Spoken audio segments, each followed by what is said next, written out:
একটি দল নারীদের ঘরবন্দি করতে তৎপর, বললেন তারেক রহমান। ক্ষমতায় গেলে সব ধর্মের মানুষকে নিয়ে কাজ করার প্রতিশ্রুতি। ক্ষমতায় গেলে ঘরে বাইরে নারীর সম্মান নিশ্চিত করবে জামায়াত, প্রতিশ্রুতি আমিরের। মা বোনদের নিয়ে দলের বিরুদ্ধে অপপ্রচারের অভিযোগ। অন্তর্বর্তী সরকারের মেয়াদ জুড়ে নাজুক আইন শৃঙ্খলা পরিস্থিতি, বলছে টিআইবি। তফসিলের পর 15 রাজনৈতিক নেতাকর্মী হত্যার শিকার। এবং পূর্বাঞ্চলে প্লট দুর্নীতি মামলায় পরিবারসহ শেখ হাসিনার বিভিন্ন মেয়াদে সাজা, আসামিদের বিরুদ্ধে তথ্য গোপনের অভিযোগ।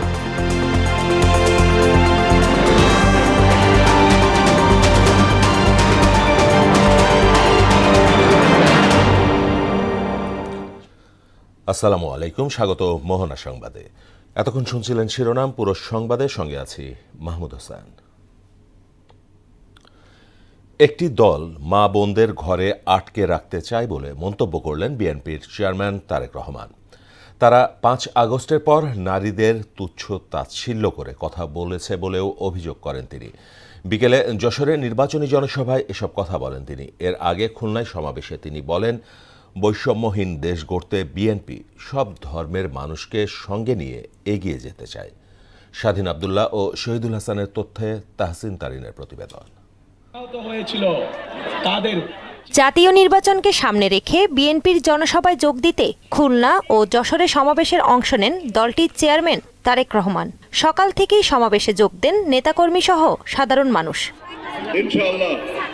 এই সময় বিএনপি চেয়ারম্যান বলেন, 5ই আগস্টের পর নারীদের তুচ্ছ তাচ্ছিল্য করে কথা বলছে একটি দল। তারা মা বোনদের ঘরে আটকে রাখতে চায় বলে অভিযোগ করেন তিনি। যে দলটি নির্বাচনের আগে দেশের অর্ধেক জনগোষ্ঠীকে অসম্মানজনকভাবে কথা বলে, তাহলে আপনাদের কাছে আমার প্রশ্ন, আজকে নির্বাচনে যদি তারা কোনোভাবে সুযোগ পায় নির্বাচন পরবর্তী সময়, তাহলে তাদের আচরণ কি হতে পারে? এই সময় বিএনপি ক্ষমতায় গেলে যশোরের চিনিকল স্থাপন করা হবে বলেও প্রতিশ্রুতি দেন তারেক রহমান। দেখেছি এই এলাকায় প্রচুর আখ চাষ হয়, কিন্তু তারপরেও আমাদের চিনি কলগুলো বন্ধ হয়ে পড়ে থাকে। প্রিয় ভাই বোনেরা, আমরা এই চিনি কলগুলোকে আবার চালু করতে চাই। চিনি কলগুলো চালু করার মাধ্যমে আমরা যেমন কর্মসংস্থানের ব্যবস্থা করতে চাই, আমরা চাই দেশের বৈদেশিক মুদ্রাকে সাশ্রয় করতে।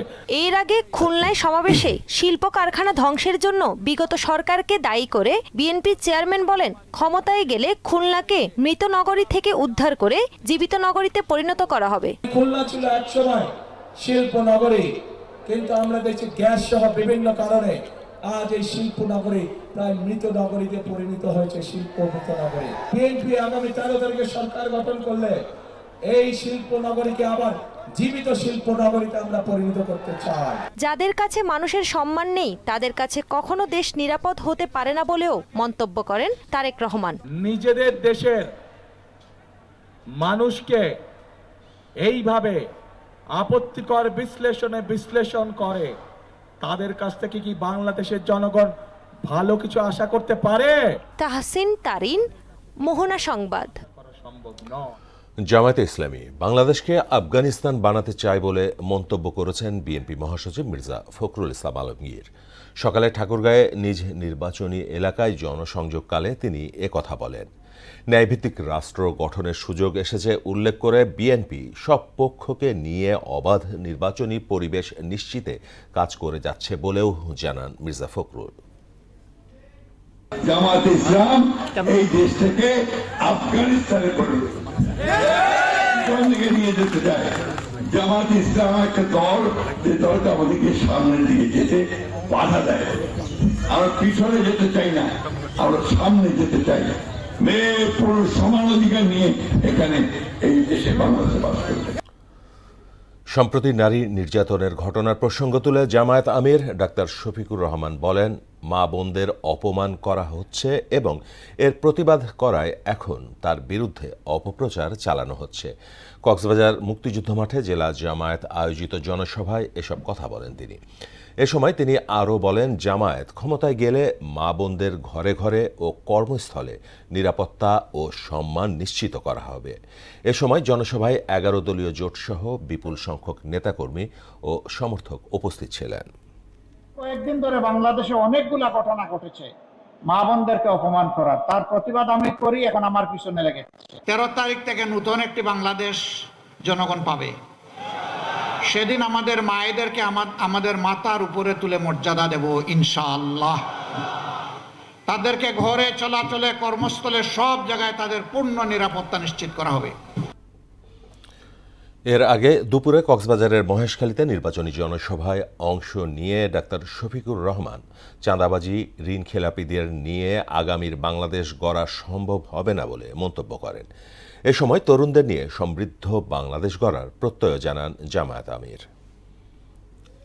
বাংলাদেশের যে পরিমাণ টাকা লুণ্ঠন করে বিদেশে পাচার করা হয়েছে, বাংলাদেশ ব্যাংকের হিসাবে এটা হচ্ছে 28 লক্ষ কোটি টাকা। আমরা আপনাদেরকে কথা দিচ্ছি ইনশাআল্লাহ ওদের পেটের ভিতরে হাত ঢুকায় বের করে আনবো ইনশাআল্লাহ, এবং সেই টাকা রাষ্ট্রীয় কোষাগারে জমা হবে।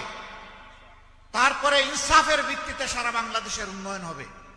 আর কোনো বেইনসাফি এখানে হবে না, হতে দেওয়া হবে না ইনশাআল্লাহ।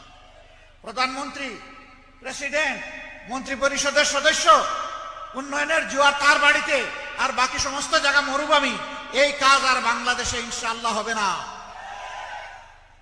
বাংলাদেশের যে এলাকা যতটা বঞ্চিত, পিছিয়ে পড়া, সেই এলাকাকে টেনে তোলা হবে সবার আগে ইনশাআল্লাহ। নির্বাচন শান্তিপূর্ণ করার সকল প্রস্তুতি গ্রহণ করা হয়েছে বলে জানিয়েছেন স্বরাষ্ট্র উপদেষ্টা জাহাঙ্গীর আলম চৌধুরী। বরিশাল শিল্পকলা একাডেমি মিলনায়তনে সংসদ নির্বাচন ও গণভোট সুষ্ঠুভাবে সম্পাদনের লক্ষ্যে আইনশৃঙ্খলা বিষয়ক মতবিনিময় সভা শেষে একথা জানান তিনি। এ সময় তিনি বলেন, নির্বাচনে আইনশৃঙ্খলা পরিস্থিতি নিয়ন্ত্রণে রাখতে সারা দেশে 1 লাখ সেনাবাহিনী, 1.5 lakh police, 5,000 navy, 37,000 BGB, 10,000 RAB, প্রায় 5,000 কোস্টগার্ড ও প্রায় 6 লাখ আনসার মোতায়েন হচ্ছে। বাংলাদেশে আমরা 1 লক্ষ সেনাবাহিনী নিয়োগ করতেছি, 1,50,000 পুলিশ নিয়োগ করা হয়েছে, দেবী 5,000 নিয়োগ করা হয়েছে, 37,000 বিজিবি নিয়োগ করা হয়েছে, র্যাব নিয়োগ করা হয়েছে প্রায় 10,000-এর মতো, এবং কোস্টগার্ডও প্রায় 5,000-এর মতো, একটু কম দিতে যাচ্ছে। এবং সবচেয়ে বড় বাহিনী হলো আনসার প্রায় 6 লাখের মতো আনসার নিয়োগ করা হচ্ছে। এছাড়া ইন এডিশন আমরা বিএনসিসি নিয়োগ করতেছি। রাজনৈতিক দল এবং আমলাতন্ত্র জুলাই আন্দোলন থেকে কোনো শিক্ষা গ্রহণ করেনি বলে মন্তব্য করেছেন টিআইবির নির্বাহী পরিচালক ডক্টর ইফতেখারুজ্জামান। দুপুরে এক ব্রিফিংয়ে তিনি বলেন, কর্তৃত্ববাদী আমল অবসানের পর অন্তর্বর্তী সরকারের পুরো মেয়াদেই আইনশৃঙ্খলা পরিস্থিতি ছিল নাজুক। তফসিল ঘোষণার পর সারা দেশে অন্তত 15 রাজনৈতিক নেতাকর্মী হত্যাকাণ্ডের শিকার হয়েছেন। এছাড়া কাঙ্ক্ষিত সংস্কার কার্যক্রম বাস্তবায়নেও এই সরকার ব্যর্থ হয়েছে বলে জানান ইফতেখারুজ্জামান। বিস্তারিত নাহিদ সিরাজি নিম্নির প্রতিবেদনে। গেল বছরের 5 আগস্ট শেখ হাসিনার পতনের 3 দিন পর বাংলাদেশে গঠিত হয় অন্তর্বর্তী সরকার। তখন সবারই প্রত্যাশা ছিল আওয়ামী শাসনামলে চলা দুর্নীতি দুঃশাসনের অবসান ঘটবে ডক্টর ইউনূসের নেতৃত্বাধীন সরকারের হাত ধরে। 1.5 বছর ধরে এই অন্তর্বর্তী সরকারের হাতেই আছে দেশের শাসনভার। এই সময়ে জনগণের প্রত্যাশা আর প্রাপ্তির হিসাব তুলে ধরেছে ট্রান্সপারেন্সি ইন্টারন্যাশনাল বাংলাদেশ টিআইবি। সোমবার সকালে আয়োজিত এক ব্রিফিংয়ে সংস্থাটির নির্বাহী পরিচালক ডক্টর ইফতেখারুজ্জামান বলেন, সংস্কারের ক্ষেত্রে কয়েকটি রাজনৈতিক দলের অনড় অবস্থানের কারণে জুলাই সনদ দুর্বল হয়ে পড়েছে, ফলে বহু সংস্কার কার্যক্রম অগ্রগতি হয়নি। একই সাথে উল্লেখ করেন, প্রশাসন এখন ত্রিদলীয় শক্তির ভিত্তিতে পরিচালিত হচ্ছে। জনগণের কাছে সরকারের জবাবদিহি, অর্থাৎ জবাবদিহিমূলক শাসন ব্যবস্থা প্রতিষ্ঠার কে কেন্দ্র করে যে ধরনের সুপারিশগুলো ছিল বিভিন্ন সংস্কার কমিশনের, সেই সুপারিশগুলোকে কেন্দ্র করে বড় রাজনৈতিক দলগুলো সকলেরই এক ধরনের অনীহা ছিল। মবের কারণে নির্বাচনে কোনো প্রভাব পড়বে কিনা এমন প্রশ্নে তিনি বলেন, এক্ষেত্রে প্রতিরোধক কৌশল না নিলে সহিংসতার আশঙ্কা থেকেই যায়। আমরা মনে করি যে এখন থেকে 12 ফেব্রুয়ারি শুধু না, তার পরবর্তী বেশ কিছুদিন পর্যন্ত সহিংসতার ঝুঁকি তো থেকে রয়ে গেছে। এটি সরকার আমাদের চেয়ে অনেক বেশি ভালো বুঝবেন, সরকারের সেই এখতিয়ার আছে। দেশের প্রায় সব প্রতিষ্ঠানই দলীয়করণের শিকার, এমনকি বাংলাদেশে মব সংস্কৃতির উৎপত্তি হয়েছে সরকারের মধ্য থেকেই, যার কেন্দ্রস্থল হিসেবে সচিবালয়কে দায়ী করেন টিআইবির নির্বাহী পরিচালক। সরকারের যে সরকার পরিচালন কেন্দ্রস্থল বাংলাদেশ সচিবালয়, সেখানে কিন্তু মবের উৎপত্তি প্রথম। নাহিদ সিরাজি নিম্মে, মোহনা সংবাদ, ঢাকা। সরকারের পূর্বাঞ্চলে প্লট দুর্নীতির 2 পৃথক মামলায় ক্ষমতাচ্যুত প্রধানমন্ত্রী শেখ হাসিনাকে 5 বছর করে মোট 10 বছরের সাজা দেয়া হয়েছে। এছাড়া তার ভাগ্নি টিউলিপ সিদ্দিকী সহ বাকিদের বিভিন্ন মেয়াদে সাজা দেয়া হয়। সোমবার ঢাকার বিশেষ জজ আদালত 4 এর বিচারক রবিউল আলমের আদালত এ রায় ঘোষণা করেন। মুদাসির আল প্রতিবেদন। রাজধানীর পূর্বাঞ্চলে নতুন শহর প্রকল্পে সরকারি প্লট বরাদ্দে অনিয়মের 2 মামলায় শেখ হাসিনা, তার বোন শেখ রেহানার 2 মেয়ে টিউলিপ সিদ্দিক, আজমিনা সিদ্দিক ও ছেলে রাদওয়ান মুজিব সিদ্দিক ববির বিরুদ্ধে জেল জরিমানার রায় দিয়েছেন ঢাকার বিশেষ জজ আদালত 4 এর বিচারক রবিউল আলম। এতে এক মামলায় আজমিনাকে 7 বছর, টিউলিপকে 2 বছর, শেখ হাসিনাকে 5 বছরের কারাদণ্ড দেয়া হয়। তাদের প্রত্যেককে 1 লাখ টাকা করে জরিমানা করা হয়েছে। অনাদায়ে রাখা হয়েছে 6 মাসের বিনাশ্রম কারাদণ্ড। অপরটিতে রাদওয়ানকে 7 বছর, টিউলিপকে 2 বছর ও শেখ হাসিনাকে 5 বছরের কারাদণ্ড দেয়া হয়। তাদের প্রত্যেককে 1 লাখ টাকা করে জরিমানা করা হয়েছে। অনাদায়ে রাখা হয়েছে 6 মাসের বিনাশ্রম কারাদণ্ড। মামলা দুটির অভিযোগে বলা হয়, আসামিরা পরস্পর যোগসাজশে শহরে আবাসন সুবিধা থাকার পরও তা গোপন করেছেন। এই মামলায় আদালত পর্যবেক্ষণ দিয়েছেন যে তারা মিথ্যা হলফনামা দিয়েছেন। তাদের নিজ নিজ নামে ঢাকায় এবং ঢাকার আশেপাশে রাজুকের এলাকাধীন জায়গাতে তাদের অভিজাত এলাকায় তাদের নামে ফ্ল্যাট এবং জমি থাকা সত্ত্বেও তারা মিথ্যা হলফনামা প্রদান করে এই প্লটগুলি হাতিয়ে নিয়েছেন শেখ হাসিনা এবং টিউলিপ সিদ্দিকীর সহযোগিতায় এবং সরকারের অন্যান্য কর্মকর্তা এবং রাজুকের কর্মকর্তাদের সহায়তায়। 2 মামলায় মোট আসামি 36 জন। শেখ পরিবারের সদস্য ছাড়াও রাজুকের বিভিন্ন কর্মকর্তারা এতে জড়িত। মোট 31 জন আদালতে সাক্ষ্য দিয়েছেন। মুদাসসির আলী, মোহনা সংবাদ, ঢাকা। দর্শক, এই মুহূর্তে কক্সবাজারের মুক্তিযুদ্ধ মাঠে নির্বাচনী জনসমাবেশে বক্তব্য রাখছেন জামায়াত আমির ডক্টর শফিকুর রহমান। এরপর তিনি যোগ দেবেন চট্টগ্রামের সমাবেশে। চট্টগ্রাম সমাবেশের সবশেষ জানাতে যুক্ত হচ্ছেন সহকর্মী রিয়াজ উদ্দিন। রিয়াজ, জামায়াত আমিরের সমাবেশ ঘিরে সেখানকার সবশেষ অবস্থা আমাদের জানাবেন।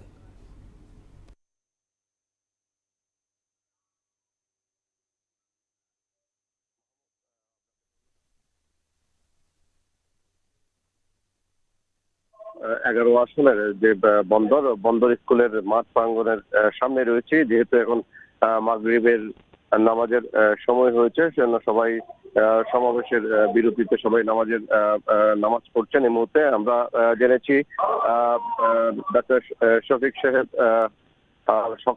সকালে চট্টগ্রামের কক্সবাজার 2টা সমাবেশ শেষে চট্টগ্রামের লোহাগাড়ায় একটা সমাবেশ করেছেন এবং এরপরে উনি এই মুহূর্তে সীতাকুণ্ড সমাবেশে অংশগ্রহণ করেছেন বলে আমরা জানতে পেরেছি এবং সীতাকুণ্ড সমাবেশ শেষে আসলে চট্টগ্রামের যে আজকের যে সমাবেশ, সেই সমাবেশে এসে অংশগ্রহণ করবেন এবং আমরা দেখেছি আসলে এই সমাবেশের মাঠ প্রাঙ্গণ ঘিরে রাস্তার দুপাশ সহ প্রায় 2-3 কিলোমিটার রাস্তায় প্রচুর সমর্থকরা এসেছেন এবং এখানে একটা 10, 11, 9 এবং 8 আসনের যারা প্রার্থী রয়েছেন 7 জন, সেই প্রার্থীদেরকে প্রতীক তুলে দিবেন এবং উনি গুরুত্বপূর্ণ বক্তব্য রাখবেন বলে এখানে যারা নেতৃত্বে রয়েছেন তারা আমাদেরকে জানিয়েছেন। এবং আইন শৃঙ্খলা পরিস্থিতির কথা যদি একটু আপনাদেরকে জানাই, আসলে আমরা দেখেছি সকাল থেকে অংশে এবং পয়েন্টে আসলে হয়েছে এবং প্রচুর নজরদারিতে রাখা হয়েছে এবং পাশাপাশি তাদের স্বেচ্ছাসেবক টিম রয়েছে, তারাও আসলে বিভিন্ন চেক করে তাদের দর্শকদের এখানে এবং আসলে জনসমাবেশ ঘিরে যেহেতু 12 তারিখ নির্বাচন, সেই নির্বাচনকে ঘিরে জামাতের আমিরের এই যে জনসমাবেশে অংশগ্রহণ, সেটা নির্বাচনী অংশ হিসেবে বলছেন আসলে যারা এখানকার দায়িত্বশীল রয়েছেন। এবং আমরা বিভিন্ন নেতা কর্মীদের সাথে কথা বলেছি, তারা বলছেন একটা শান্তিপূর্ণ নির্বাচনের আহ্বান জানাতে আসলে দেশের বিভিন্ন প্রান্তে যে আসনগুলো রয়েছে সেই আসনগুলোতে এই সমাবেশের আয়োজন করা হয়েছে। এই ছিল চট্টগ্রাম থেকে আমার কাছে সর্বশেষ মাহমুদ। রিয়াজ, আপনাকে ধন্যবাদ। এবার ভোটের খবর।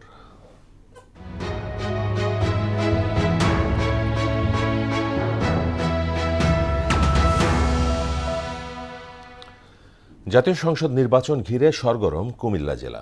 বরাবরই এ জেলার রাজনীতি উত্তাপ ছড়িয়েছে জাতীয় পর্যায়ে।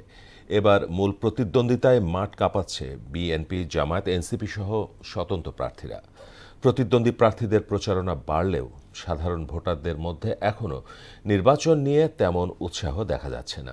এ নির্বাচনে তরুণ ভোটাররা গুরুত্বপূর্ণ ভূমিকা রাখবে বলে মনে করছেন সংশ্লিষ্টরা। শাহাবুদ্দিনের প্রতিবেদন, জানাচ্ছেন তাহসিন তারিন। নির্বাচনের দিন যতই ঘনিয়ে আসছে ততই বাড়ছে প্রার্থীদের প্রচারণা। মাঠে স্বতন্ত্র 22 রাজনৈতিক দলের প্রার্থী প্রতিদ্বন্দ্বিতায় থাকলেও প্রচারণায় বিএনপি ও জামায়াত ইসলামীর নেতৃত্বাধীন 11 দলীয় ঐক্যজোটের প্রার্থীদের তৎপরতা বেশি লক্ষ্য করা যাচ্ছে। কুমিল্লা জেলায় 11টি আসনে মোট ভোটার 48,60,385 জন, পুরুষ ভোটার 25,49,205 জন, নারী ভোটার 23,11,101 জন, তৃতীয় লিঙ্গের ভোটার 29 জন। নির্বাচনী এলাকায় পাড়া, মহল্লা, হাটবাজার সহ বিভিন্ন স্থানে প্রার্থীরা ভোটারদের সঙ্গে মতবিনিময় করছেন এবং নিজেদের ভবিষ্যৎ উন্নয়ন পরিকল্পনা বাস্তবায়নের প্রতিশ্রুতি দিচ্ছেন। ভোট দিতে না পেরে যে একটা ক্ষোভের মধ্যে ছিল, সেই ক্ষোভ প্রকাশ করে ধানের শীষকে বিপুলভাবে এখানে নির্বাচিত। খুলনা তিতার বা কুমিল্লা দুইয়ের মানুষের জন্য আমি নীরবে নির্ভীতে কাজ করেছি এবং আমার কাজের একটা খতিয়ান আমি একটা বই আকারে বেরো করেছি। আন্তর্জাতিকভাবে আজকে এটা স্বীকৃত যে জামাত ইসলামীরা কারো অন্যায়ভাবে বাড়ি দখল করে না, সম্পদ দখল করে না, লুটপাট করে না। এখন থেকে সমাজ থেকে মদ, জুয়া, ফেন্সিডিল, হিরোইন এবং সন্ত্রাস, জুলুমবাজি এগুলিকে দূর করতে হবে। নির্বাচিত হলে আর চুরি ডাকাতি বন্ধ করে দেব। একটা পক্ষ অলরেডি সিদ্ধান্ত নিছে না, দড়ি বাইন্দা একদম মোরাকাবা করে যে আস্তে আস্তে আমরা ভোট দিবই না, সিদ্ধান্ত নিছে কিনা, তাদের বাড়িতে বেশি যাইতে হবে। যে স্থানীয়দের পাশে থাকবেন এমন সৎ ও যোগ্য ব্যক্তিদের ভোট দেওয়ার কথা জানান ভোটাররা। চাইতাছি নির্বাচনে ভালো লোক যে কথা কাজে মিল রাখে তারই আমরা নির্বাচিত করব। যে সব সময় এলাকাতে থাকে, এলাকার খোঁজ খবর নেয়, রাস্তাঘাটের কাজ করে, আমরা এমন একজন সৎ লোককেই চাই। এমন লোকের ভোট দিব না, পাঁচ করে সালে এই লোকের আমরা ভোট দিয়ে পাইলাম না। যার দ্বারা আমরা মনে করেন যাকে আমরা সব সময় আমাদের সুখে দুঃখে কাছে পাই, ইনশাল্লাহ আমরা তাকেই ভোট দিব। সবকিছু ছাপিয়ে অবাধ, সুষ্ঠু, গ্রহণযোগ্য নির্বাচনের দিকেই তাকিয়ে কুমিল্লার সাধারণ ভোটাররা। তাহসিন তারিন, মোহনা সংবাদ। ঢাকা 16 আসনে নির্বাচনী পরিবেশে সন্তোষ জানালেও প্রতিদ্বন্দ্বী জামায়াত প্রার্থীর বিরুদ্ধে মিথ্যাচারের অভিযোগ তুলেছেন ধানের শীষের প্রার্থী আমিনুল হক। তিনি বলেন, জামায়াতে ইসলামী ভোটারদের এনআইডি কার্ড সংগ্রহ করে জাল ভোট দেয়ার চক্রান্ত করছে। সকালে মিরপুর 12 নম্বরে গণসংযোগকালে সাংবাদিকদের এসব কথা বলেন আমিনুল হক। সন্ত্রাস, চাঁদাবাজ মুক্ত সমাজ গঠনে কাজ করার অঙ্গীকারও করেন তিনি। আরও জানাচ্ছেন হুমায়ুন কবির। প্রচারণার দ্বাদশ দিনে রাজধানীর পল্লবীর 12 নম্বর সেকশনে গণসংযোগ করেন ঢাকা 16 আসনের ধানের শীষের প্রার্থী আমিনুল হক। এ সময় বিভিন্ন অলিগলিতে ভোটারদের ধারে ধারে ছুটে যান তিনি। আমিনুল হককে এক নজর দেখার জন্য বাসাবাড়ি থেকে বের হয়ে আসেন অনেকেই। আমিনুল হকের মতো পরিচ্ছন্ন প্রার্থী পেয়ে খুশি এলাকাবাসী। এই এলাকার মাটি এবং মানুষের সাথে তার একটা আত্মার সম্পর্ক রয়েছে। তিনি একজন সৎ মানুষ, একজন সজ্জন মানুষ। যখনই মানুষ তার সামনে আসে তিনি হাসি মুখে কথা বলে।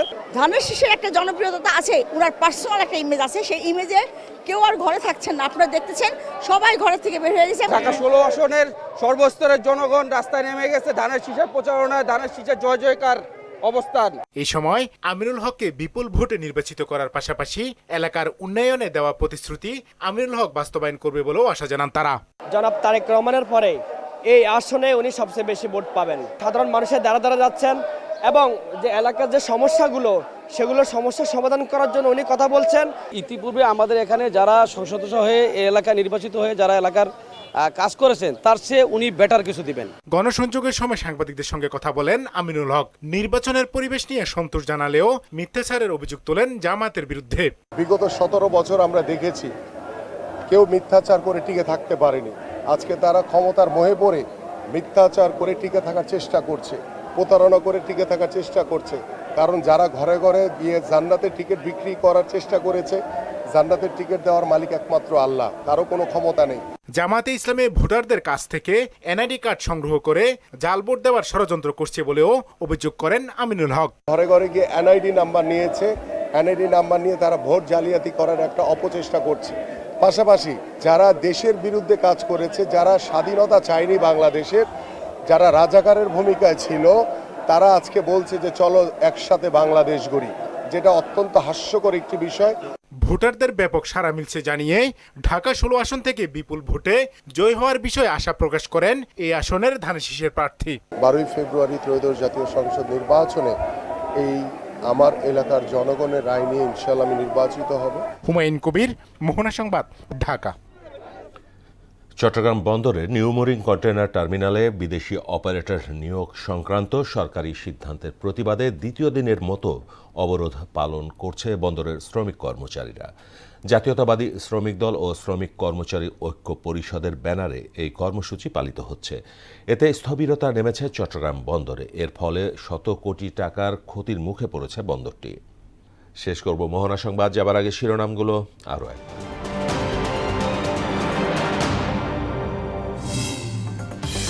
একটি দল নারীদের ঘর বন্দি করতে তৎপর, বললেন তারেক রহমান। ক্ষমতায় গেলে সব ধর্মের মানুষকে নিয়ে কাজ করার প্রতিশ্রুতি। ক্ষমতায় গেলে ঘরে বাইরে নারীর সম্মান নিশ্চিত করবে জামায়াত, প্রতিশ্রুতি আমিরের। মা বোনদের নিয়ে দলের বিরুদ্ধে অপপ্রচারের অভিযোগ।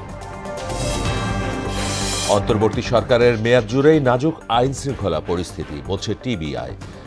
তফসিলের পর 15 রাজনৈতিক নেতাকর্মী হত্যার শিকার। এবং পূর্বাঞ্চলে প্লট দুর্নীতি মামলায় পরিবার সহ শেখ হাসিনার বিভিন্ন মেয়াদে সাজা আসামিদের বিরুদ্ধে তথ্য গোপনের অভিযোগ।